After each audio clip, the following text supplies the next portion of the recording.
அனைவருக்கும் வணக்கம். என்னுடைய லைஃப் ஸ்டைல் பத்தி வீடியோஸ் அப்லோட் பண்ணிட்டு இருக்கோம். முந்தைய வீடியோவோட லிங்க் டிஸ்கிரிப்ஷன்ல கொடுத்துருக்கேன், பார்த்து தெரிஞ்சுக்கோங்க. என்னோட சின்ன தங்கச்சி கடைக்கு போயிட்டு சக்கரை எல்லாம் வாங்கிட்டு வந்துட்டு எல்லாருக்கும் டீ போட்டு கொடுத்துட்டு குழந்தைங்களுக்கு டிவி எல்லாம் போட்டு விட்டுடுச்சு. ஒருத்தர் டிவி பார்க்கறது, போனு, சண்டை போடுறது, இப்படியே மாத்தி மாத்தி கத்திட்டே இருந்தாங்க. அம்மா பயந்துட்டே இருந்தாங்க, உங்க அப்பா வேற உள்ள தூங்கிட்டே இருக்கிறாங்க, பசங்க டிவியும் போட்டுக்குதுங்க, போனும் வச்சுக்குதுங்க, சத்தமும் போடுதுன்னு. பசங்கன்னா அப்படிதான் இருக்கும், நீயே இப்படி சொல்லிட்டு இப்ப நீயே இப்படி பண்ணா எப்படிமா கேட்டதுக்கு, எனக்கு ஒன்றும் இல்லைம்மா, உங்க அப்பா கிட்ட தான் பட முடியாது அப்படின்னு சொல்லிட்டு பேசிட்டே இருக்கும் பொழுது, இரு மழை எவ்வளோ வருதுன்ட்டு போயிட்டு பார்த்துட்டு வரேன் அப்படின்னு சொன்னாங்க. மழை நின்று போச்சுன்னு தான் நினைக்கிறேன் அப்படின்னு சொல்லிட்டு வானத்தை வெளியே எட்டி பார்த்துட்டு இருந்தாங்க. அந்த நேரத்துல எங்க வீட்டுக்கு எதிர்க்க செடிங்களுக்கு கீழே ஏதோ அசைகிற மாதிரி இருக்கவே அம்மா உடனே என்னை கூப்பிட்டு, ஜெயா இங்க பாரு சொன்னதும் 2 குட்டி பூனை, ஒரு பெரிய பூனை, இவங்க 3 பேரும் அங்க என்னவோ தேடிட்டு இருந்திருக்காங்க. இப்ப பெரிய பூனை மட்டும் எங்க தெருவுக்கு வந்துடுச்சு. 2 குட்டி பூனை அந்த செடிங்களாண்டே நின்றுடுச்சு. அம்மா சொன்னாங்க, உன்னுடைய குட்டிங்களை விட்டுட்டு நீ மட்டும் என்ன இங்க பண்ணிட்டு இருக்க சொன்னதும் அது குட்டி அங்கேயே நின்றுடுச்சு. பெரிய பூனை ஏதோ சவுண்டு கொடுத்ததுமா 2 குட்டியும் ஓடி அம்மா பூனை கிட்ட விளையாடவே எங்க அம்மாவுக்கு அப்படியே ஆச்சரியமா ஆயிடுச்சு. என்னையும் பார்த்து சிரிச்சுட்டு, நீ வேற அங்க உட்காந்துட்டு இருக்கிற, தூக்கிட்டு வர்றதுக்குள்ள ஓடிடுமே இதுங்கெல்லாம். ஓய் நீ தாயா? உன் குழந்தைங்க இல்லாம உன்னால இருக்க முடியாதா? சரி போ, மழை தூர போடுது, போங்க போங்க போய் படுத்துக்குங்க உங்க வீட்டுல போயிட்டு சொன்னதும் அதுங்க 3மே போயிடுச்சு. அப்போ அதை பார்த்துட்டே இருந்துட்டு எங்கிட்ட சொன்னாங்க, பாருமா, வாயில்லாத ஜீவன் தன் குழந்தைங்கள அது கூட தான் வச்சுக்கணும்னு சொல்லி கூட கூட்டிட்டு போயிடுது. ஆனா சில மனுஷ ஜென்மங்க தன்னுடைய குழந்தைங்கள விட்டு போயிடுறாங்க அப்படின்ட்டு சொல்லிட்டு இருந்தாங்க. அது உண்மைதான். எங்க ஊர்ல ஒருத்தர் அப்படிதான் தன்னோட குழந்தைங்கள விட்டுட்டு போயிட்டாங்க. இத்தனை வருஷத்துல அந்த குழந்தைங்கள ஒரு நாளுமா நினைச்சிருக்க மாட்டா. பசங்களும் இவ்வளோ பெரியவங்களா ஆயிட்டாங்க, நம்ம குழந்தைங்க எப்படி இருக்குதோ அவ்வளோ சின்னதுல விட்டுட்டு வந்தோமேன்னு யோசிச்சிருக்க மாட்டாளாமா அப்படின்ட்டு அம்மா கேட்கும்பொழுது எனக்கும் அந்த ஞாபகம் வந்தது. ஆமால, அந்த பசங்க இவ்வளோ பெருசா ஆயிட்டாங்களே அப்படின்ட்டு எல்லாம் யோசிச்சுட்டு இருக்கும் பொழுது அப்பா எழுந்து வந்தாரு. அப்படியே ஒரு மிலிட்ரி மேனன்றதுக்கு ஏத்த மாதிரி அப்படியே உடம்பு சரியில்லாத அதுக்கும் அப்படியே ஒரு மாதிரியா உட்காந்தாரு. உட்காந்ததும் பசங்க போன் எல்லாம் எடுத்துட்டு அப்பா கிட்ட காமிச்சுட்டு, தாத்தா இது பாரு, இந்த பொம்மை பாரு அப்படின்ட்டு எல்லாம் காட்டும் பொழுது அப்பா வைங்கடா வைங்கடா அப்படின்ட்டு, உட்காருங்கடா, சத்தம் போடாதீங்கடா, தாத்தாக்கு உடம்பு சரியில்லை. மா இருக்கட்டும் விடுமா, ஏன் இந்த மாதிரி பசங்களை திட்டுற? நாளைக்கு இந்த நேரத்துக்கு நீ நானும் அப்பா 3 பேரும் ஒருத்தர் முகத்தை ஒருத்தர் இஞ்சி தின்ன கருங்கங்களாட்டம் தான் உட்காந்து பார்த்துட்டு இருக்கணும். பசங்க இருக்கிறாங்கல்ல, விளையாடட்டும் விடு அப்படின்னு சொன்னதும் தான் அம்மாவுடைய முகமே மாறி போச்சு. அதுக்கப்புறம் அம்மா படுத்துக்கிட்டாங்க. அம்மா படுத்துட்டு மறுபடியும் எழுந்து கிச்சனுக்கு போனாங்க. என்னம்மா? நான் ஒண்ணும் இல்லைம்மா அப்படின்னு. அப்புறம் கிச்சன்ல போயிட்டு ஏதோ பத்த வச்சுட்டு ஏதோ கஷாயம் மாதிரி ரெடி பண்ணாங்க. என்னம்மா அப்படின்னு கேட்டேன். இல்ல, ஏதோ கேஸ்ட்ரிக் போல இருக்கு, அதான் தண்ணி வச்சிருக்கிறேன், சோம்பு சீரகமும் போட்டு வச்சிருக்கிறேம்மா அப்படின்ட்டு சொன்னாங்க. அது ஒரு டம்ளர் குடிச்ச பிறகுதான் கொஞ்சம் செட் ஆச்சு அப்படின்னு சொல்லிட்டு இருக்கும்போது என்னுடைய சின்ன தங்கச்சி சொல்லிச்சு, அப்பா எனக்கு ஒரு உதவி, காசு தரேன், போயிட்டு பசங்களுக்கு ரைஸ் வாங்கிட்டு வந்து கொடுக்குறியாப்பா அப்படின்னு சொல்லி கேட்டதுக்கு, எப்போ வேணும் அப்படின்னு கேட்டாங்க. இன்னும் கொஞ்ச நேரம் பொறுத்து போனா கூட ஓகே, அவங்களுக்குன்னா இப்ப நீ வாங்கிட்டு வந்து கொடுத்தினாலும் உடனே சாப்பிட்டோம்னா உடனே அது நடு பொண்ணு சொல்லிச்சு, நான் சிக்கன் ரைஸ்னோன்னு அது கையெல்லாம் தட்டுறதுக்கு ஆரம்பிச்சிச்சுங்க 3மே. சிக்கன் ரைஸா சிக்கன் ரைஸா அப்படின்னு சொல்லிட்டு. அதுக்கப்புறம் அப்பா என்ன கேட்டாங்க, உனக்கு சிக்கன் பக்கோடா வேணுமா அப்படின்னு. நான் அதெல்லாம் சாப்பிட மாட்டேன், எனக்கு வேணாம் அப்படின்ட்டு சொன்னேன். அப்போ எங்க அம்மா சொன்னாங்க, ஏமா சாப்பிடல, அது வாங்கி சாப்பிடு அப்படின்னு. எனக்கெல்லாம் வேணாமா அப்படின்னு சொல்லிட்டேன். அப்பாவும் போயிட்டு வாங்கிட்டு வந்துட்டாங்க. வாங்கிட்டு வந்த பிறகு அம்மாவும் போய் கை கழுவிட்டு வந்தாங்க. ஏமா நீ சிக்கன் பக்கோடாலாம் சாப்பிட மாட்டேன்ற, என்னால நீயும் அதெல்லாம் அவாய்ட் பண்ற அப்படின்னா, எனக்கு உண்மைதான் அம்மா சாப்பிடாதது நானும் சாப்பிடக்கூடாதுன்னு யோசிச்சேன். அதனாலதான் நானும் வேணாலும் விட்டுட்டேன். அதுவும் இல்லாம எனக்கு அதுவும் பிடிக்கல. அதனால நான் அப்படியே அதை அவாய்ட் பண்ணிட்டேன். அதுக்கப்புறம் தான் என்ன ஆச்சுன்னா, எல்லாருமே சாப்பிட்டுட்டு இருந்தாங்க. என்னுடைய தங்கச்சி சாப்பிட்டு முடிச்ச பிறகுதான் அம்மா எனக்கு சாப்பாடு போட்டுட்டு வந்தாங்க. அப்படி சாப்பாடு போட்டுட்டு வரும்பொழுது சொன்னாங்க, ஜெயா வெறும் சாம்பார் சாப்பிடாது, நீ அதுக்கு ஒரே ஒரு ஆம்லெட் போட்டு கொடுமான்னு. உனக்குமா அப்படின்னா, ஐயோ எனக்கெல்லாம் வேணாமா, எனக்கு ஏனோ நெஞ்சாண்ட ஒரு மாதிரி இருக்கு, கேஸ்ட்ரிக் மாதிரி ஆயிட்டுக்குது, 2 டைம் சாம்பார் சாப்பிடவே அப்படின்னு. எனக்கு பிடிச்ச மாதிரி அந்த சாம்பார்ல ஊறுகாய் போட்டு வச்சிருந்தாங்க. அப்போ அந்த ஊறுகாய் போட்ட சாம்பாருக்கு எந்த ஒரு சைட் டிஷ்மே தேவையே கிடையாது. ஆனா அம்மா நான் வெறும் சாம்பார் சாப்பிட மாட்டேன்னு தங்கச்சி கிட்ட சொல்லி ஆம்லெட் எல்லாம் போட்டு சாப்பாடு அவங்களே அவங்க கையால ஊட்டி விட்டாங்க. அம்மா போட்டுட்டு வந்த மொத்த சாப்பாடையும் வயிறு ஃபுல்லா சாப்பிட்ட உடனே எனக்கு வயிறு வலி. உடனே அம்மா என்ன ரெஸ்ட் ரூம்க்கு கூட்டிட்டு போனாங்க. ரெஸ்ட் ரூம்க்கு கூட்டிட்டு போயிட்டு அங்க நான் தொட்டி பிடிச்சு நின்று அம்மாவை திரும்பி பார்த்தேன். அம்மா ஏதோ ஒரு மாதிரியா என்னை பார்த்தாங்க. அந்த பிறகு உள்ள போயிட்டாங்க. எனக்கு பாய் போடுறதுக்கு ரெடி பண்ணும்போது அம்மா பாய் தவறுதெல்லாம் சொம்பு மேல பட்டு நான் படுக்கிற இடத்துல தண்ணி ஃபுல்லா ஊத்திக்குச்சு. அதன் பிறகு அதெல்லாம் கிளீன் பண்ணிட்டு என்னை கூட்டிட்டு வந்து பாயில படுக்க வைக்கும் பொழுது பார்த்தா 2 பாயா இருந்துச்சு. பிளாஸ்டிக் பாயும் ஒண்ணு போட்டுட்டு இருக்கிறாங்க, கோரப்பாயும் போட்டிருக்கிறாங்க. எதுக்குமா இந்த 2 பாயின்னா, தர சில்லுன்னு இருக்குதுமா, உனக்கு உடம்பு சரியில்லாத போகும், அதுக்காக தான் அப்படின்ட்டு சொன்னாங்க. அதுக்கப்புறம் மறுபடியும் கிச்சனுக்கு போயிட்டு அந்த கஷாயத்தை எடுத்து குடிச்சிட்டு இருந்தாங்க. ஏமா என்ன அப்படின்னா, இல்ல அது கேஸ்ட்ரிக் மாதிரி இருக்குது, அதுதான், ஏன் இன்னுமா சரியாகலன்னு. ஆமா அப்படின்ட்டு சொன்னாங்க.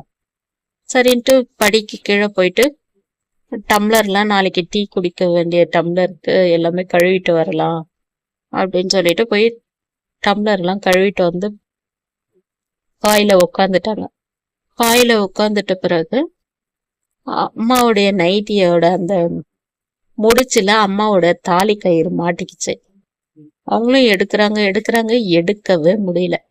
ரொம்ப நேரம் கழிச்சுதான் அப்புறம் புடிச்சு இழுத்தாங்க. அது எப்படியோ முடிச்சு கழண்டின்னு கரெக்டா வந்துச்சு. அதுக்கப்புறம் அந்த தாலி கயிறு இப்படி எடுத்து அப்படி மேலுக்கு எடுக்கும் பொழுது எங்க அம்மா ஒரு வார்த்தை சொன்னாங்க, எப்பவுமே ஜெயா என்ன கவனிக்கணும், ஆனா இன்னைக்கு என்ன ஜெயா கவனிக்காத விட்டுடுச்சுன்னு.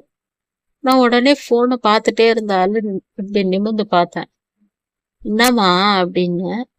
இல்ல எனக்கு இன்னைக்கு ஃபுல்லாவே நெஞ்சு வலி, ஆனா நீ என்ன கவனிக்கவே இல்லை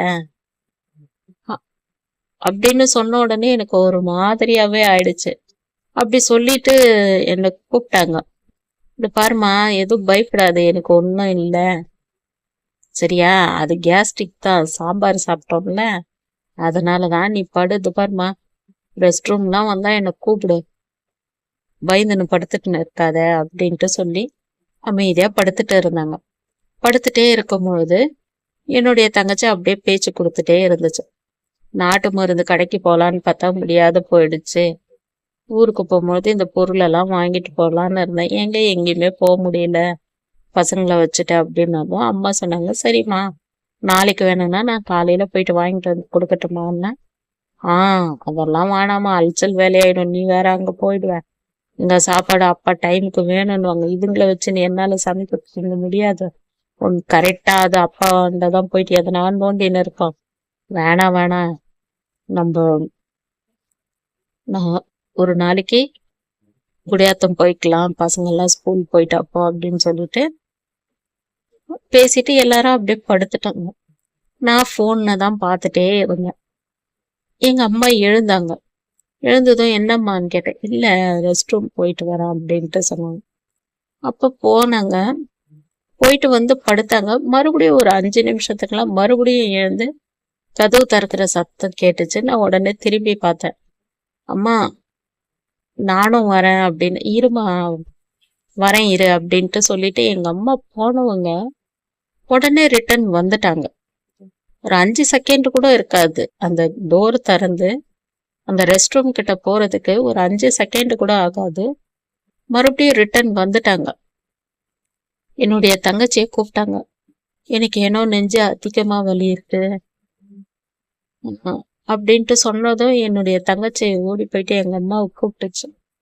என்னம்மா ஆச்சு உனக்கு அப்படின்னு சொல்லி கேட்டதுக்கு, தெரியலம்மா எனக்கு ஏதோ மூச்சே விட முடியல அப்படின்ட்டு சொன்னாங்க. அப்புறம் நீனா ஜெயாக்கு வந்து பெட் ஃபேன்னா எடுத்துட்டோம்மா பாவம் அப்படின்ட்டு சொல்லிட்டு அவங்க என்ன பண்ணாங்க, வெளியே நடந்து போனாங்க. அம்மா என்னம்மா இருமா மூச்சு விட முடியல, போயிட்டு சும்மா ஒரு வாக்கிங் மாதிரினா போயிட்டு வரேன்ட்டு வெளியே போனாங்க. உடனே என்னுடைய தங்கச்சி பின்னாடி இருந்து வந்தது. ஜெயா அம்மாக்கு ஏதோ அதிகமா வலி இருக்குது போலகுது, நெஞ்ச புடிச்சிட்டு அங்க நின்னுட்டு இருக்கிறாங்க அப்படின்னு. நீ போயிட்டு அப்பாவை எழுப்புன்னு நான் சொன்னேன். எங்க அப்பா ஃபுல்லா குடிச்சிட்டு இருந்தாரு. என்னோட தங்கச்சி எழுப்பி எழுப்பி பார்த்துச்சு. நான் உடனே என்னுடைய தம்பிக்கு போன் அடிச்சேன். ஃபர்ஸ்ட் அவன் ரிங்கு போனதுலயே எடுத்துட்டான். உடனே வாடா அம்மாக்கு உடம்பு முடியல வா அப்படின்னு சொல்லி கூப்பிட்டேன். அதுக்குள்ள அப்பாவும் எழுந்து வந்துட்டாங்க. அம்மா உள்ள வந்து 2 காலையுமே அப்படியே நீட்டிட்டு உட்காந்துட்டு இருந்தாங்க. என்ன ஆச்சு அப்படின்னு சொல்லி கேட்டேன். டேய் பேசுறதுக்கு எதுவுமே டைம் இல்ல, அம்மாவை சீக்கிரம் ஹாஸ்பிட்டலுக்கு கூட்டிட்டு போடா. எங்க ஹாஸ்பிட்டல் போலான்னா, டேய் எங்கேயோ ஒண்ணு கூட்டிட்டு போடா அப்படின்ட்டு சொல்லி என் தங்கச்சி சொல்லுச்சு. அப்ப அம்மா சொன்னாங்க, பசங்க எழுந்துக்கு போகுது, கதவு லைட் எல்லாம் ஆஃப் பண்ணுமா அப்படின்ட்டு சொன்னாங்க. உடனே லைட் எல்லாம் ஆஃப் பண்ணிட்டாங்க. லைட் ஆஃப் பண்ணிட்ட பிறகு சேர்ல உட்காந்துருந்தவங்க தரையில வந்து உட்காந்துட்டாங்க. தரையில உட்காந்துட்டு 2 காலை அப்படியே நீட்டின மாதிரி உட்காந்தாங்க. நான் அப்படியே படுத்துட்டே எங்க அம்மாவை பாக்குறேன், 2 காலை நீட்டிட்டு. என்ன அப்படியே பார்த்தாங்க. ஜெயா அப்படின்னு கூப்பிட்டாங்க என்ன. எனக்கு ஒண்ணுமே புரியல, அம்மாக்குள்ள என்ன நடக்குது அப்படின்ட்டு. அதுக்கப்புறம் தம்பியும் வண்டியை எடுத்துட்டு வந்துட்டான். அப்ப கூட தம்பி தான் வந்தான். தம்பி ஒய்ஃபோ பசங்களோ யாருமே வெளியே வரல.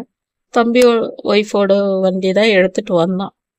அப்போ எடுத்துட்டு வரும்பொழுது வாமா அப்படின்னு கூப்பிட்டான். எங்க அம்மா கிராஸ் பண்ணி போகும்பொழுது, மா ஏதாச்சும் ஒரு ஊனி எடுத்துட்டோமா அப்படின்னு சொன்னதும் அவசரத்துல அப்பாக்கு என்ன எடுக்கிறதுன்னு தெரியல. ஒரு கட்சிக்கார் வந்து ஒரு டவல் மாதிரி கொடுத்துட்டு போனாங்க. அதுதான் கையில கிடைச்சிச்சு. அது என்னுடைய தங்கச்சி தான் அம்மாக்கு மேல போய்த்தி விட்டுதான். கண்ணாடியை பார்த்தாங்க அம்மா. கண்ணாடியை பார்த்துட்டு அப்படியே கிளம்பி அப்படியே போயிட்டாங்க. என்னுடைய தங்கச்சி வந்து வெளியவே நின்றுட்டு இருக்கும்போது எங்க அம்மா வண்டியில ஏறி உக்காந்துட்டு ஜெயாவை பார்த்து அப்படின்ட்டு சொல்லிட்டாங்க. அம்மா வண்டியில உட்காந்துட்டு ஜெயான்னு கத்திட்டே போனாங்க. அது எல்லாமே எனக்கு அப்படியே காதுல கேட்டுட்டே இருந்துச்சு. உடனே என் தங்கச்சி உள்ள வந்ததும் நான் கேட்டேன், அம்மாக்கு என்ன ஆச்சு அப்படின்னு. ஒன்னும் இல்லை, கேஸ்ட்ரிக் தான் அதிகமாயிட்டுக்குது, அவங்க அப்பவே போயிருக்கலாம், பொழுதோட இன்னைக்கு போயிருக்கிறாங்க அப்படின்ட்டு சொன்ன. அதன் பிறகு தம்பியை கான்டாக்ட் பண்றதுக்கும் முடியல. எங்க அப்பாவுக்கும் வண்டியும் ஓட்ட தெரியாது, எங்க வீட்டுல வண்டியும் இல்லை. இப்ப யாருக்கிட்ட போயிட்டு கேக்குறதுன்னு எங்க மாமி வீட்டுக்கு போயிட்டு எங்க அண்ணா இருந்தாரு, அவரை கூப்பிட்டாரு. வாப்பா கொஞ்சம் ஹாஸ்பிட்டல் வரைக்கும் போய் வரலாம்,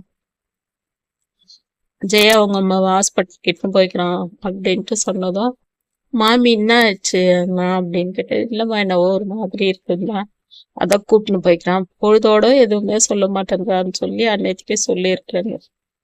அதுக்கப்புறம் அண்ணாவும் அப்பாவும் கிளம்பி போயிட்டாங்க. இப்ப அவன் வந்து எந்த ஹாஸ்பிட்டலுக்கு கூட்டிட்டு போனான்ட்டு தெரியல. நம்ம ஊர்ல இருக்கிறது ஒரே ஒரு ஹாஸ்பிட்டல் தான். சரி, அதால நான் என்ன பண்ணேன், அந்த ஹாஸ்பிட்டலோட நம்பர் போட்டா அது போல. நான் கூகுள்ல எல்லாம் சர்ச் பண்ணேன். கூகுள்ல சர்ச் பண்ணி எடுத்ததுக்கு அவங்கள வேற ஹாஸ்பிட்டலுக்கு அனுப்பிட்டோமா, இங்கதான் இவ்வளவு நேரம் இருந்தாங்க, வேற ஹாஸ்பிட்டல் அனுப்பிட்டேன் அப்படின்ட்டு சொன்னதும் நான் சொன்னேன், அம்மாவை ரூஷ் ஹாஸ்பிட்டலுக்கு அனுப்பிட்டாங்களாம், நேத்திக்கு ஹாஸ்பிட்டல்ல தான் இருப்பாங்கன்ட்டு சொல்றாங்க அப்படின்ட்டுன்னு. எங்க அப்பாவும் போன் எடுத்துட்டு போல. எங்க அப்பாவும் கிளம்பி போயிட்டாங்க. போயிட்டு கொஞ்ச நேரத்துல நான் யோசிச்சுட்டே இருக்கிறேன், அம்மா கிட்ட சொல்லணும், வீட்டுக்கு வந்துருவாங்க, நான் கூகுள்ல எல்லாம் சர்ச் பண்ணி அந்த ஹாஸ்பிட்டலுக்கு ஃபோன் பண்ணி கேட்டேன் தெரியுமா உன்னை பத்தி அப்படின்ட்டு சொல்லணும் அப்படின்ட்டு நினைச்சிட்டே இருந்தது. அந்த இடத்துக்கு கரெக்டா ஃபோன் வந்துச்சு. என்னுடைய தங்கச்சி தான் உட்கார்ந்துட்டு இருந்தது, நானும் உட்கார்ந்துட்டு தான் இருந்தேன். அப்போ என்னுடைய தங்கச்சி போனு அட்டன் பண்ணுச்சு.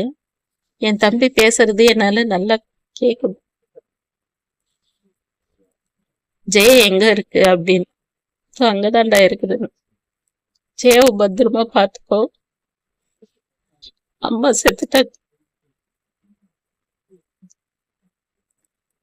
செத்துட்டாங்க அப்படின்ட்டு சொன்னோம். இதுக்கப்புறம் எல்லாம் என்ன ஆச்சுன்ட்டு தெரிஞ்சுக்கணும்னா அடுத்த வீடியோல சொல்றேன். இந்த வீடியோ பிடிச்சிருந்தா லைக் பண்ணுங்க.